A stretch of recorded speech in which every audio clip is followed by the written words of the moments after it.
Dutdutan 2012, isang masayang pagpupulong ng mga tattoo artists at enthusiasts. Nagtungo roon sila Rowana Ruiz at si Reg Jamir at narito ang kanilang report. Isang araw bago magsimula ang Dutdutan, binisita namin si Ricky Santa Ana sa isa niyang Skinworks tattoo shop sa Cartimar. Ikinwento niya at ni Alfred Guevara kung bakit nila binuo at kung paano lumaki ang Dutdutan. 1990, nag-start ang center ng tattooing sa buong Pilipinas. Sila yung doon mga nagpapato ng mga Marines, mga Navies. So, gumawa kami improvise. Pag may inuman, natatuwa ko lang sila hanggang Kami ang nag-host ng simula ng programa noong Biyernes, ika-28 ng Setyembre sa World Trade Center. Mabanga, tapos sipin-sipin sa last ko. Daang-daan ang sumali sa tattoo competition. Ipinakita nito ang mga dumating ng maaga sa Dutdutan noong hapon na yun. Habang kinakausap ni Reggie yung mga modelo, kinukunan ko naman itong video recording.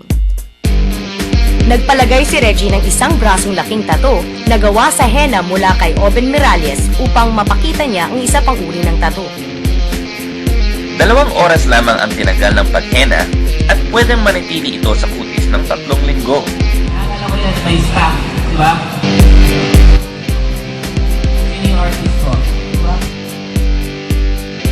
Dito in-interview namin ni Reggie ang mga modelo ng mga tattoo artists sa iba't ibang kategorya na galing rin sa iba't ibang bansa. Mga tattoo artist mula sa Pilipinas, Taiwan, Singapore, Indonesia at iba pang bansa ang sumali sa kompetisyong ginaganap taon-taon. Lalong lumaki ang Dutdutan ngayong taon. Mula sa 90 booths, naging 130 tattoo booths ang nakita, bumagay sa naghahanap ng tattoo. Pati ang mga artista ay dumayo upang magpatato. But you have like other tattoos already, right? Yeah, my back, my mic, Nice. my entire right leg by Pablo is doing this one. Nice. My left leg too. What is it? Is it like a tribal design? Yeah, definitely. We appreciate the love for the art form that people have out here. We also appreciate the love for the hip-hop culture that's also on here.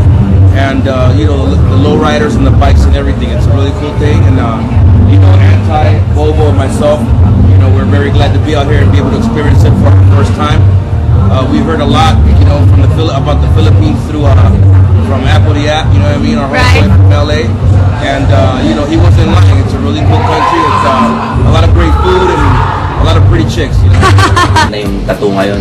Dumating na tayo sa Dutdutan para pakita natin sa mga tao na i-guide natin sila na hindi porke rebelde ka o galit ka lang magpapatattoo. Kailangan maunawaan nila na may mas malalim pang meaning ang pagtatattoo. Kasi pagka nagpatattoo ka, kailangan pag-isipan mo, isang pagkakamali pwede mo pagsisihan habang buhay. Para sa Telebisyon ng Bayan, Ako po si Rowana Ruiz. at ako naman po si Reggie Jamir.